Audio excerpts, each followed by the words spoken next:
அனைத்து முருக பக்தர்களுக்கும் ஐயப்ப பக்தர்களுக்கும் வணக்கம்.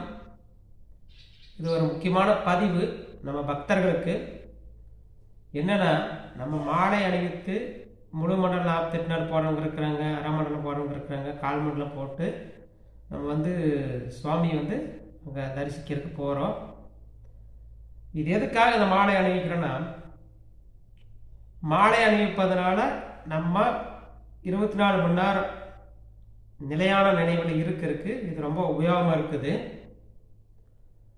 மற்ற நாள் நம்ம சாமி போய் கடவுள் அணுகும் போது ஒரு நிமிஷம் அதுக்குள்ளே தான் நம்ம உள்ள வணங்கி கும்பிட்றோம்.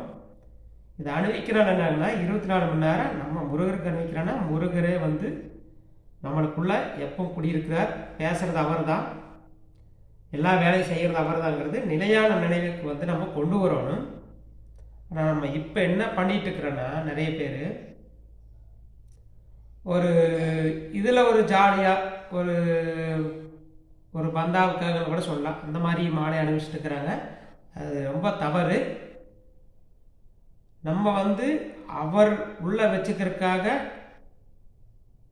முழுசாக உள்ளே வச்சுட்டு போய் வணங்குறதா, அது தெய்வத்துக்கு நம்ம கொடுக்குற ஒரு நன்றி. அப்போ தான் நம்மளோட இருப்பார் அவர். அந்த மாதிரி இந்த இளைஞர்கள் தயவு செய்து அந்த மாதிரி ஒரு ஜாலிக்காக அந்த மாலை அணிவிக்க வேண்டாம். அப்புறம் எல்லாரும் இப்போ நம்ம போய் ஒரு விட நம்ம காவடி எடுத்துகிட்டு போகிறோம், நம்ம காலில் விழுந்து வணங்குறாங்க. பார்த்தீங்கன்னா 15 வயசு 20 வயசு 25 வயசு பெரியவங்க வரைக்கும் நம்ம காவடி எடுத்துகிட்டு போகிறோம். நம்ம காலில் விழுந்து வணங்குறாங்க பெரியவங்க எல்லாருமே. அந்த மாதிரி வணங்கும் போது நீங்கள் எந்த நிலையில் இருக்கிறீங்கன்னு தயவுசெய்து நினச்சிக்காங்க. நாம் அங்கே நிற்கவே கூடாது. முருகர் தான் அங்கே நிற்கிறார், அவர் தான் அந்த இடத்துல நிற்கிறாருங்கிறது ஆழ் மனசில் முழு மனசோட நீங்கள் நிற்கணும். இல்லைன்னா அவங்க கால் விழுகிறதுனால நாம் நின்றுட்டு இருந்தோம்னா, முருகர் இல்லாமல் நாம் நின்றுட்டு இருந்தோம்னா அந்த பாவம் நம்மளுக்கு தான் சேரும்.